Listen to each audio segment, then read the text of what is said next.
for a strong finish? Okay, so just as he opened Apex, David Schwartz will be joining us on stage to give his closing remarks and also to take your questions from X. He'll be joined on stage by George Calais from The Block in a fireside chat. Take it away, guys.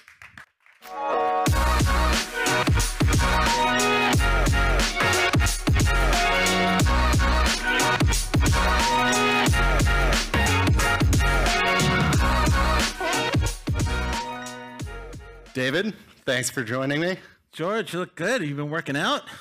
You know, it's just all the Stroop waffles. Well, I have heard a lot of murmurings about your sense of humor throughout the event. Got me into a lot of trouble. I was wondering if actually we could start there. I think the audience would love to hear a joke just to kick things off. You know, since you asked so nicely, I guess I will lead with a joke. So, unfortunately, 2 weeks ago, my uncle passed away. You don't have to be sad. It's just a setup for the joke. And I found out that I had inherited a painting and a violin. And I got pretty excited, so I had them appraised and authenticated. It turns out I am the proud owner of a Stradivarius and a Rembrandt. Sadly, Stradivarius is a shit painter, and Rembrandt doesn't make very good violin. We start. Perfect. It's timely. I actually, just 2 days ago, before the event, was at the Rijksmuseum. So got to enjoy some of the Amsterdam culture. But I have to say, this event has been really impressive. And you guys have been doing it for what, 4 years now? Yep.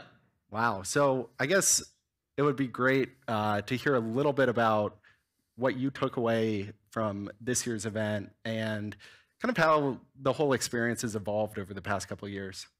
Well, I mean, this is much, much larger. The number of people is just, I think it's something like 700 people, you know, which is just twice what we had last year. And just the rate of growth has just been outstanding.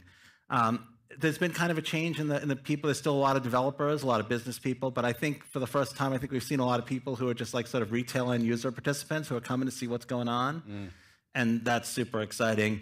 I always come back from these events energized. You know, the community is like an abstract thing to me, and even when I meet people on Zoom or, you know, when I talk to people, it doesn't have the impact of walking into a room with hundreds of people, just the visceral impact of that and the way it just makes everything so tangible. It's just an amazing experience. And I just thank you for everybody who's made this experience so fantastic. This is the first year we had sponsors. Never had sponsors at Apex before. I think you've seen some of the booths here, like a significant presence of companies showing what they were building, and that's super exciting. Wow. Well, there's one thing you left out, which is all the announcements that Ripple made. You mind kind of giving a TLDR on all the stuff on the roadmap to come after this?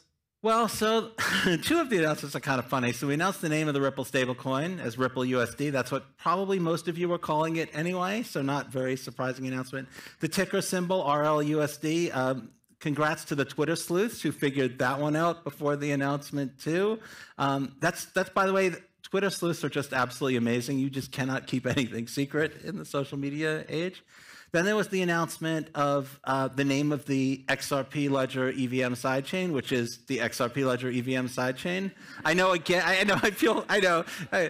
I wanted to call it Niobium. I thought that would be super cool, but they're like, no one will know what that is. I'm like, I want a super cool name, but they're like, no, you got to call it what it is.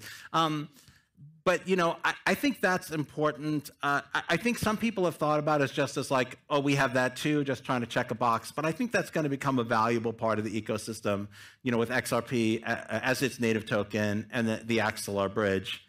Let's see, the other announcement was Archex, which is going to bring probably, you know, at least $100 million in tokenized real-world assets to the XRP ledgers, enterprise-grade tokenized securities, which are, you know, that's another one of those enablers for enterprise DeFi, you know, with being able to use them as collateral and rehypothecate and those kinds of things. That's what builds DeFi ecosystems. And the last one was the geographic focus with grants in Japan and Korea, which are areas where there's just been an enormous amount of XRP ledger development. I'm not really sure why. It's kind of a little surprising to me, but I guess those areas have just been major areas of innovation, and we have sometimes not paid as much attention to them as we should have. And so we're going to fix that. Awesome. I'd love to kind of dive in a little bit deeper into some of the kind of, you mentioned bridges, but some of the broader interoperability work that you guys have planned. Yeah, that is a huge challenge in the entire industry. Everybody's working on building better bridges and better connectivity. As I've said before, users can't have to worry about how the technology works. If the path to mass adoption is when the technology just works and just solves the problem. And Ripple can't build every tool that people want. Ripple can't build a compelling ecosystem all by ourselves. People have to be able to access the products and services that work best for them. Asset portability is like the first step. That's not going to do the whole thing, but that's definitely a critical enabler. That solves like real problems that people have today. And asset portability through the Axelar bridge will at least enable XRP as a native token on the EVM sidechain, which is, I think that's big because, the XRP ecosystem was one chain, and the XRP ecosystem could be more chains if we had good bridging. And so we'll have that for the EVM sidechain, but that's just a piece to the interoperability puzzle, and that's not something that Ripple's going to solve. That's something that everybody in the industry is working on, and I just hope that gets better. Again, the path to mass adoption is when users, this solves my problem. You know what I mean? Like most people who use the internet have no idea how it works, and they don't have to, and that's always how you get mass adoption. I was an early internet adopter. Anybody here edit DOS batch files for TCP with TCP/IP settings? Anybody that old? Nobody in this, we got one person. Thank you. I'm not the oldest internet user here. But like that's, the browser, if you look at the adoption of the internet, the browser, the graphical browser, does anybody use the internet before graphical browsers? Probably the same person. But yeah, I mean, it was fantastic for research and it was fantastic for keeping in touch with people around the globe, but there's no way it was going to get mass adoption until it is painless and intuitive. And that's what we're going to do with the bridging problem. But it's going to take a while. Certainly, but another element that I think a lot of people see as necessary for mass adoption are use cases and applications that do solve those problems. So I really appreciated, and I think it really resonated with a lot of people, the point you made earlier yesterday when you opened around inclusivity and being open to new use cases, new applications. Not just things that you guys are more top-down enabling at Ripple. So I'm kind of curious, over the years, have there been any use cases or applications that have been really popular that surprised you? Well, the explosion of NFTs kind of surprised me. I get some of the financial use cases for NFTs, but the NFTs around collectibles and artwork, I mean, it makes sense now, but it was quite shocking to me how big that ecosystem grew and how quickly. That's calmed down a little bit. I think the other thing that was completely out of left field to me was the whole meme coin thing. And I think still that's one of those things that like, it's cool when it's people having fun and, but when you see people losing huge amounts of money because they thought that, prices would go up forever, that's kind of a little bit depressing to me. I do have to say another thing that's been surprising to me is the way the political situation has changed in the United States in just the past month or so. One of the things that is amazing is like if you poll people in the United States, you will find that for people who care about crypto, they're almost all positive. There are very few people who are passionately anti-crypto. Yeah. Right? There are a couple, but like in the weirdos voting on Twitter. Right. There are people who are niche people with unusual positions, but if like in the voting public, the more passionate you are about crypto, the more pro-crypto you're likely to be. And so what started to happen in American politics is there's really no advantage to being anti-crypto, whereas it's a huge disadvantage because there are maybe 16% of voters who really passionately care. And the sort of, Coinbase going public was a sort of inflection event. I think USDC, which is a very regulated product, that's enabled completely, has anonymous holders, right? No, Circle doesn't know who they are. And it's enabled DeFi ecosystems that are on decentralized blockchains. So those kinds of rapid acceleration of like real utility, always a pleasant surprise. I will say the one negative surprise to me has been the slow adoption of blockchain for payments. enterprise adoption for payments has been pretty good. That's what Ripple's been focused on. But sort of retail end user adoption for payments has really been slow. And I think like the product market fit feels good. The problem is last mile. Yep. So if you're a person who the only way to get money to you is to hand you cash over the counter at a grocery store or post office or something, tech can't solve that. There's no technology that can solve that problem. And so I think that's been another drag to mass adoption and to being more inclusive is those on-ramps and off-ramps. Yeah, I think that's really interesting. And what do you think kind of solves that last problem? Because, I mean, early kind of in Bitcoin forum days, you know, you heard a lot about like farm-to-table Bitcoin economies. But, you know, I think you've recently seen more practical approaches around using, you know, more centralized on and off ramps. So, you know, how much of that do you think lives on chain? What's through kind of existing intermediaries? And are there kind of other options or ways people might not be thinking about how to kind of make the end user experience a little more seamless? I think there's a little bit of a chicken and an egg problem. If there were people who needed these payment services, companies that have these payment rails would start to offer blockchain off-ramps. And if there were blockchain off-ramps and on-ramps, then people could come into these payment systems. So it's a little bit of a chicken and egg problem. What's going to drive, the way you solve a chicken and egg problem is you get one side of it first, and then you get the other side for free. So what we're starting to see is we're starting to see DeFi ecosystems grow, you know, throughout the different blockchains, and that's creating a demand for ways to get money on and off. You know, if you're a company, let's say you can, you know, hand cash to people over the counter in Mexico. That's tremendously valuable, and there's no technology that can edge you out of the business, right? No technology is going to put money in the hands of a person who's living in a cash economy. Only your network will do that. And today, like in the TradFi ecosystem, the only way you can be a cash out is if you also have the mash and cash in, and you have the conversion, and you do the whole thing. They're your customer from beginning to end. It makes logical sense for me to say to you, hey, look, you may not have cash in you know, Western Europe, but there's someone else who has cash in Western Europe, and if you allow them to use your cash out over the counter in Mexico, that's business you would not have. So that, I think eventually people, that pitch is going to start to make sense, and that's kind of how we're going to unlock that. Sounds a lot like the payments and remittance use case, you know, you guys have had some success with. Yeah. That's exactly the pitch that we made. That we made, and I think the biggest obstacle was again the chicken and egg problem. It's very difficult to say to somebody who's not a believer in a space, if you build it, they will come. They'll be like, you have to show me that the business is here. We're getting there. I mean, we're seeing that ramp up in institutional adoption in the past year that I think will help us to untangle that.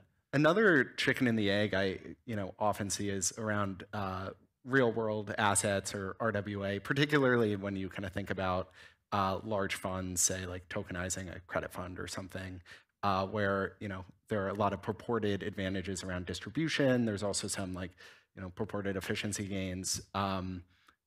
Where do you see adoption coming from there, and what's going to kind of be the explosion that allows that ecosystem to take off more meaningfully? I think it's going to be what the token holders can do on the back end that's going to make it so exciting. If there's no difference between launching on a public blockchain and launching on a private blockchain, that all that happens is that the same people, hold the asset, it's just they hold tokens instead, and they get the same returns and do the same things with it. That's not exciting. There's just no reason to do that. There's a reason why we put things on private ledgers rather than on public blockchains. Public blockchains, are expensive and they're complicated. But if there's something that you can do on the other side with the token that you couldn't do without it, if you can use it as collateral for a loan, if you can rehypothecate it so that people can have fractional ownership who wouldn't be able to hold the underlying security because it's not available in their jurisdiction or they can't meet the KYC AML requirements. It's obvious why Circle doesn't launch USDC on a private ledger. Yeah. It would be completely useless, right? It's the DeFi ecosystem that it enables. It's being able to use it as collateral for loans. It's being able to get a return on it, additional return. If we can enable those types of ecosystems, then it will be very compelling. And the thing that's the most different about those institutional use cases versus, let's say, enterprise payments, if an enterprise uses XRP for payments, their customers aren't blockchain users. But these applications and these DeFi applications, the customers, the people who hold the tokens, they're DeFi users, they're blockchain users. And that's, I think, that path to mass adoption. And speaking of it, I know we're running a little tight on time, but I think that is very relevant to the decision to launch the EVM sidechain, where, you know, I think you guys have been very mindful of the trade-offs of smart contract platforms and how you've built out the modulars or the modules of the XRP ledger. With a EVM sidechain, you introduce some smart contracts which have their own expressibility advantages, but some smart contract risk, and, you know, potentially like liquidity fragmentation. How do you, like, what's your philosophy for launching that product, and what type of activity it might have, you know, for better or for, you know, worse, or let's just say more complicated? There's advantages and disadvantages of both approaches. There's no one solution that's going to solve every problem. You know, the XRP ledger is a fixed function ledger. New features can be added to it, but it takes time, and they have to be features that have some mass demand. If there's a feature that has some niche demand, it's probably not going to be supported on the XRP ledger. The EVM sidechain can do that. The disadvantage, some of the ones you mentioned, but one of the big ones is the security problem. I'm sure you've heard stories of people who approve smart contracts and they don't know what those smart contracts do because it is so expressive. Yep. And so I think there's room in the market for both approaches to coexist as part of an ecosystem. If asset portability, if we can, we'll have asset portability through the Axelar bridge, so at least you'll be able to, if nothing else, you will be able to move XRP between, you know, the XRPL main chain and the EVM sidechain. I'm sure, you know, Axelar and others will build bridges that will allow portability of other assets. And so we'll have an ecosystem where people can experiment with new technologies. And then if there are things that make sense to include as features on the XRP ledger main chain, then those things will be able to be adopted. But the point that I think is the most important is that there isn't one best answer. There's advantages and disadvantages to all of the different technologies. You know, the XRP ledger has very high speed, very low cost. It has the concentrated liquidity. It has issued assets. It has a bundle of very nice features, but it can't address the sort of long tail of use cases that have some weird requirement that just isn't expressible in it. So I think there's room in the market for all of these things to, you know, solve the problems that they solve best, as long as users can freely, as long as users don't get locked into one part of the ecosystem or another. Makes a lot of sense. For everyone in the audience, we're going to move to answering some of your questions that you guys had throughout the week. But before we do that, and I believe they're going to pop up here, I'd love to ask you, I haven't even heard the story of your Twitter handle, Joel Katz. You mind kind of sharing how that came to be? Yeah, you know, it's funny. It's one of those things that I get asked, you know, every couple of years I get asked. And it's kind of funny. It's the same thing I notice at Ripple. Like sometimes something will come up at Ripple and I'll be like, how come everybody doesn't know this thing? Didn't we tell the whole company? It's like, oh, we told the whole company 14 months ago. Well, how many people weren't here 14 months ago? Right? Half the company because of the growth. So it's the same thing here. Every 2 years I'm like, don't you guys know I've told this story like 6 times? Yeah, over 12 years, right? So it's never going to get old. Yeah. So it started back when I was in high school. A friend of mine operated the bulletin board system, which was like the precursor to internet, to social media, really. It's the social media of its day. And he asked me if I wanted an account, and I said yes. And he asked me if I wanted to use my real name, and I said, hell no. I didn't know what I was going to do with it. It was high school. I mean, who knows? So he was like, well, what name do you want to use? I said, I don't know, just make one up for me. Well, MTV's Ren and Stimpy was pretty popular then, and Stimpy's full name was Stimpson J. Cat. So he's like, okay, I'll give you Stimpson J. Katz. That sounds kind of like a human name. And I used the name Stimpson J. Katz on the internet and on bulletin boards for a while. And then I realized I'm actually like doing real stuff with this and I have a ridiculous name. And so I didn't want to be like, that's not my real name. And so I did something clever. I took a page out of 3M's playbook. I don't know if you know 3M used to be called Minnesota Mining and Manufacturing. And they gradually changed their name over time. They started abbreviating. So I did the same thing. I went from Stimpson J. Katz to Stimpson Joel Katz. Got to have a middle name, right? The J has to stand for something. So now I was Stimpson Joel Katz instead of Stimpson J. Katz. Then I went from Stimpson Joel Katz to S. Joel Katz. You know, if you have a crappy first name that you don't like, you drop it to an initial. So this is over years. But also sounds very fancy, you know. Yeah. So I was S. Joel Katz. Then I dropped the S, because, you know, if you have a crappy first initial, you don't need to keep it. Yep. So then I was Joel Katz, and I still am to this day. It's awesome. Yeah, the company lore also always gets a little twisted and changed as it's retold. So appreciate getting that from the source.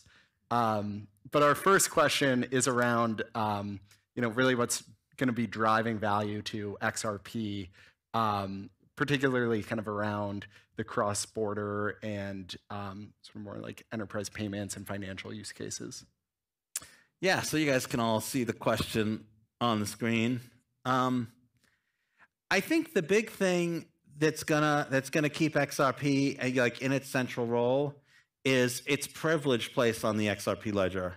XRP is the only token that you can pay transaction fees in. It's the only token that every account can receive.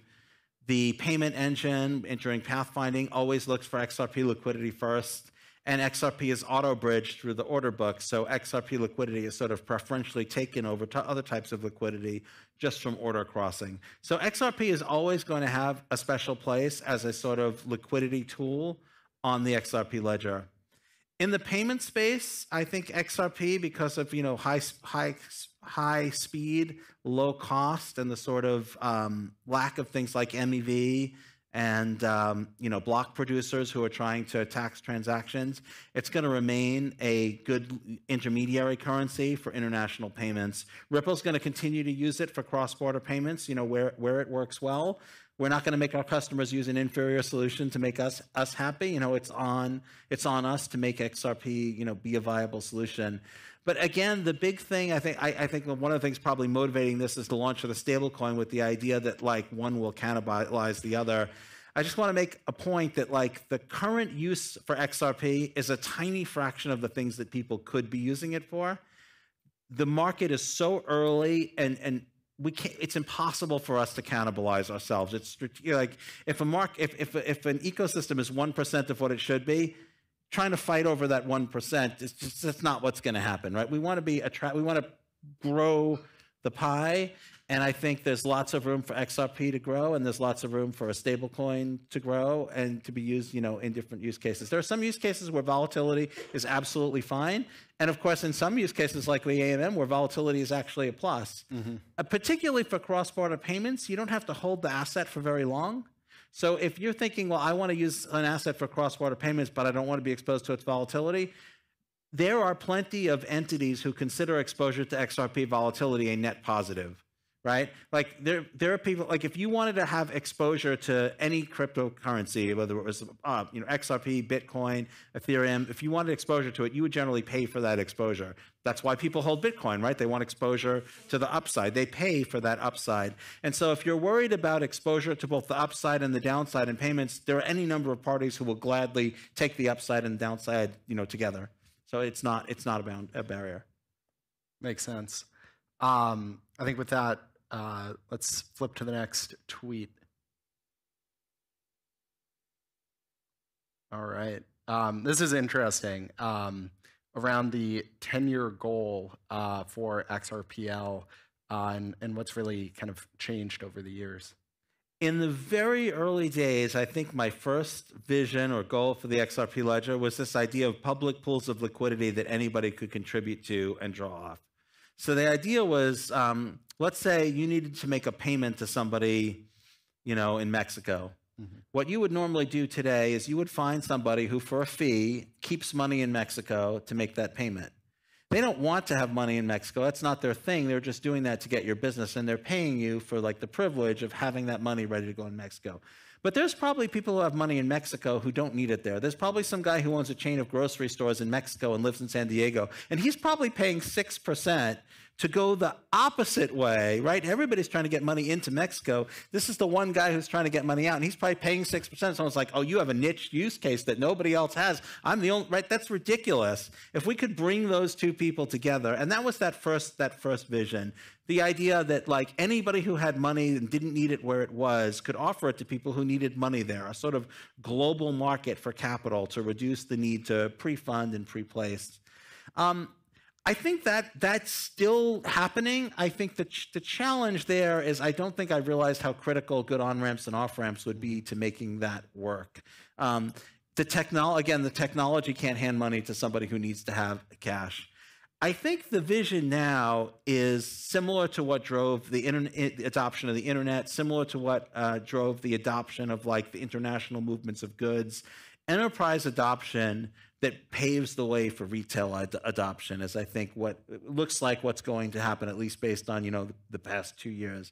So I think the new 10-year vision is enterprise products like stablecoins, like real-world asset tokenization, like, commercial lending and real estate lending, but that enable DeFi ecosystems that have things like ways to get yield, ways to manage your money, ways to hold the assets that you want to hold. Makes a lot of sense. I think we should go to the next tweet, but it reminds me a lot of the three-sided market you were referring to earlier. This is what we really want to hear about, is the shampoo and broader hair care. I want to see if the same routine extends to the beard. Take it away. No. My wife, when she buys shampoo, she will ask her friends what experiences they've had with different shampoos. She will take the advice of hair care professionals. She will track her own experiences on shampoos. She probably pays like me, if it says shampoo on the bottle, that's good enough for me.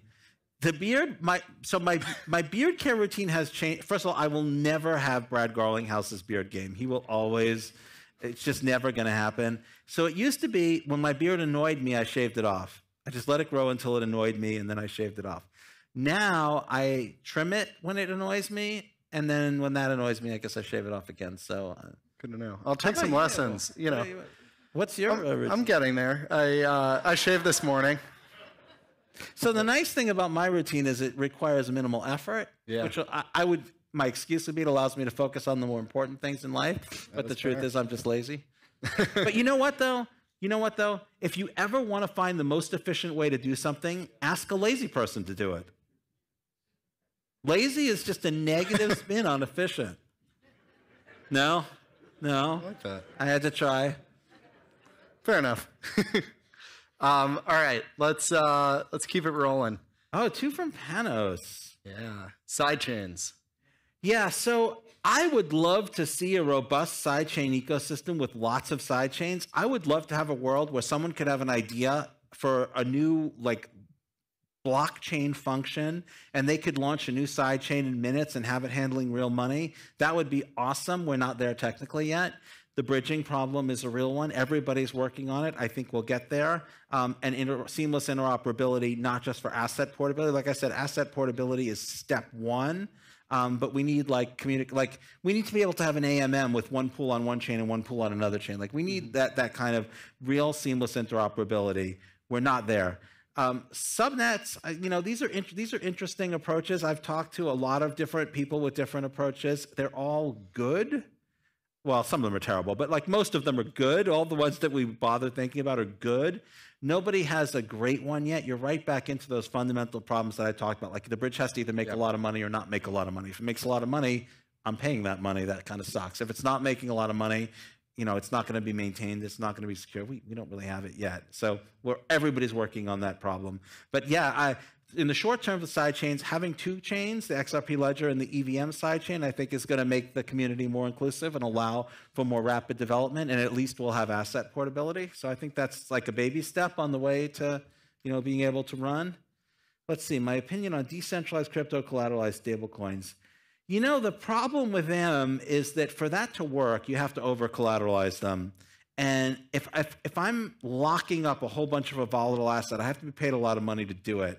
And that's kind of why the XRP collateralized stablecoin proposal didn't really move on. The main obstacle is just that if you're holding XRP, there's plenty of people who will hold XRP long-term, short-term. They'll hold Bitcoin, they'll hold ETH, and they want the long-term exposure. But one of the things that minimizes the risk for them is that if the asset starts crashing, they could sell it. And they might think, I'm not out of the market. Maybe I'll try to wait until it drops. Maybe I'll buy. But if you don't have that ability, if the asset is locked up and it's volatile, I really have to pay you a lot of money to put you in that uncomfortable position. And the problem is, if you have a crypto collateralized stablecoin, you have to pay people to lock up a volatile asset. And that's a lot of money for it to be fair to them. And you're going to be, the token holders are going to be paying. And so the market has preferenced non-crypto collateralized stablecoins that are collateralized with fiat, but like USDC, USDT, and Ripple. So it's just economics. I like decentralized crypto collateralized stablecoins. That's why I made that proposal in 2019. But the problem is it's basically just cost. What do you think about some of the other models we've seen in other communities around decentralized stablecoin, like Makers doing with adding more RWA as collateral, Athena with a kind of tokenized trading position, essentially? Do you think there are other ways of kind of doing it? I think so. I think if you collateralize it with something that's not so volatile, then that cost comes down. But it's kind of weird. Like I've seen for a while, DAI was collateralized by USDC, which is like it's like all the downside. RWA is a spin on stablecoin in a way. But I don't want to be negative on the whole space. I think some of those so there are some of ways that can make sense. But the thing is like if the collateral has an issuer, who's holding the real world collateral, then you might as well just use a stable coin like USDT, USDC, the forthcoming, Ripple stable coin. I don't see that you get much. I think diversifying the collateral makes sense. And by the way, DAI, to its credit, has transitioned to a much more diversified, and that makes a lot of sense. And there, coins like Circle and, the forthcoming Ripple stablecoin can be collateral in systems like that. The only thing that I worry about is if you don't over-collateralize them, to some extent, if any one of the collateral assets fails, there's a significant loss of value to it doesn't go to zero, but it loses a lot of its value. And I just wonder whether it makes more sense just to hold, a stable coin at that point. Interesting. Let's see, where is the person with the clicker? There? Okay. Here we are. Boy, if I were to leave Ripple and start my own XRPL project, what would the project be about? So I'll tell you the reason I don't do that, first of all. If I was going to work on something else, I would really want to just pour my heart and soul into it. I would only leave for something that I was incredibly passionate about.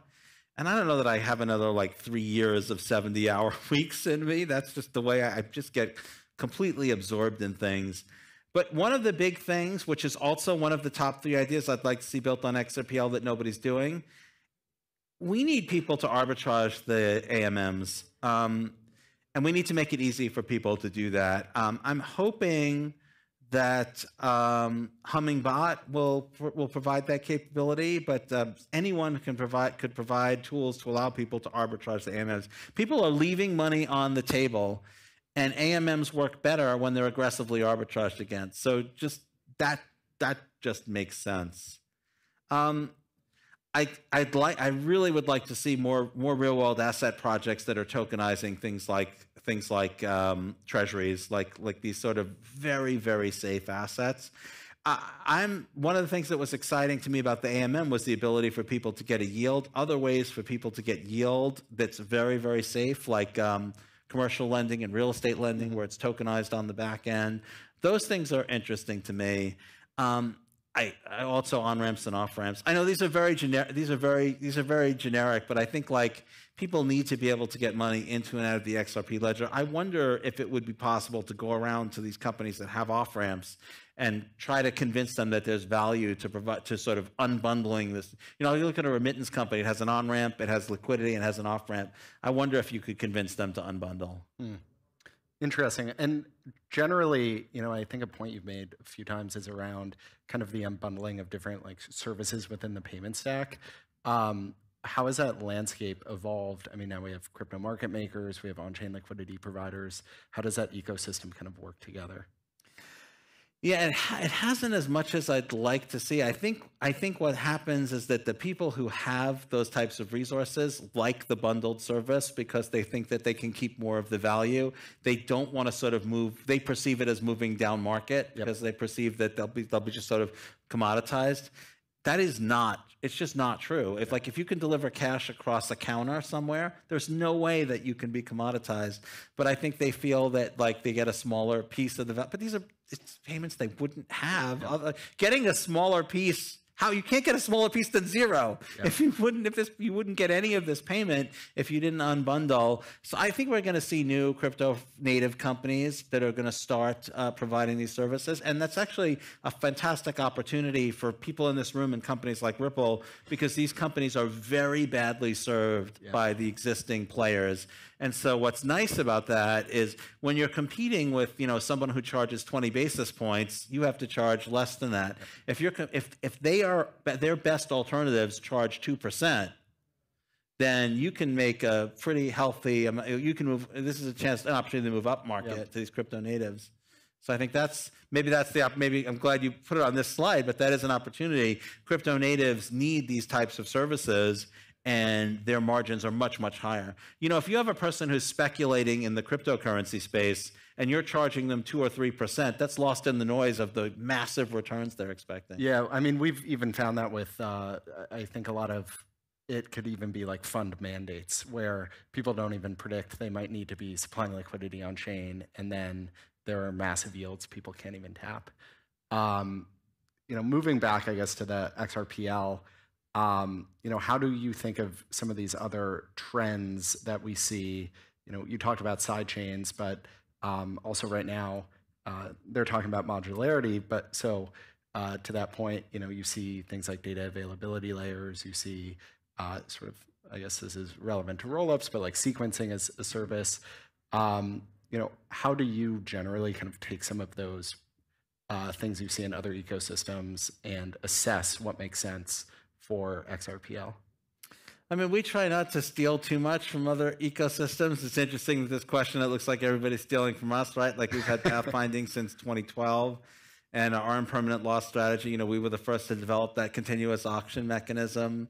That, you know, it looks like other people are stealing from us. But also, we do look at what's going on, you know, in the space. We look for, you know, we didn't originate AMMs. You know, we saw other marketplaces that were using that. We were very happy with our order book system, and then we thought, hey, order books are good for high volume assets, not so good for the long tail. So I mean, everybody steals from everybody else. As far as modularity as a concept goes, I like it a lot, and I think it's something that we need to think about in the XRPL ecosystem, because we don't really have modularity and composability. Like the AMM does interact with order books, it does interact with the payment engine, but like you can't build things that interact with the AMM. Like you can build user interfaces, but you can't build things sort of on chain that interact with it. And so that's sort of something that we're going to need to think about as far as like having a bunch of fixed functions, whether modularity and composability are things that are valuable, and then how we can provide those same types of capabilities. But like a lot of the capabilities that people are getting out of that are capabilities we already have natively. Like for example, the Squid, you know, the liquidity router is a sort of modularity composability feature on top of the fact that the liquidity is spread out all over the place. But our liquidity isn't spread out all over the place. But I don't think it's always going to be the case that like we're not going to need these types of things. I think if you look at some of the existing DeFi ecosystems, they're layered. Right? There's like low layer products that are sort of not governed. And that's great because everybody can use them without having to worry about the governance. And there's a layer above them that can provide features that you can't do without governance, but they have governance and they compete, but they can use the same like underlying layers. Those types of things we don't really have in the XRP Ledger ecosystem. And if it turns out that those are important and valuable, then we're going to have to think about, you know, how does that exist in our ecosystem? And do you think that's like an opportunity for the EVM sidechain? Because potentially, you know, you would have more of those, you know, unbundled contracts. Yeah, you can do that on the EVM sidechain, and so those things can happen there. But then I think if they turn out to be critical to the types of use cases that the XRP Ledger mainnet is targeting, then we'll have to think about what is the mainnet version of those things. Makes sense. Favorite tool? Brad Garlinghouse. No, sorry, don't anyone. No, I didn't say that. You didn't hear that. My favorite tool, I'm embarrassed to admit this, is a tool called Joe. Does anyone know what Joe is? Yeah, the same, of course, this is the old guys, right? Old guys, yeah. So Joe is an old school editor. So way back in the day, there was an editor called WordStar, and someone named Joe built an editor called Joe, Joe's own editor, that used the same keys as WordStar. And so I used an Apple product that was compatible with WordStar. And so when I switched to start using Unix operating systems, I found Joe. and it is still my favorite editor. I can't live without it. Awesome. Anybody use Joe here? It's long obsolete, but I still I still, Control K, X, Control J. That's it. All the questions. Awesome. Well, thanks for having me up here. I'm going to leave stage because I think everyone wants to hear final words from you. So thank you for having me. Thank you, George.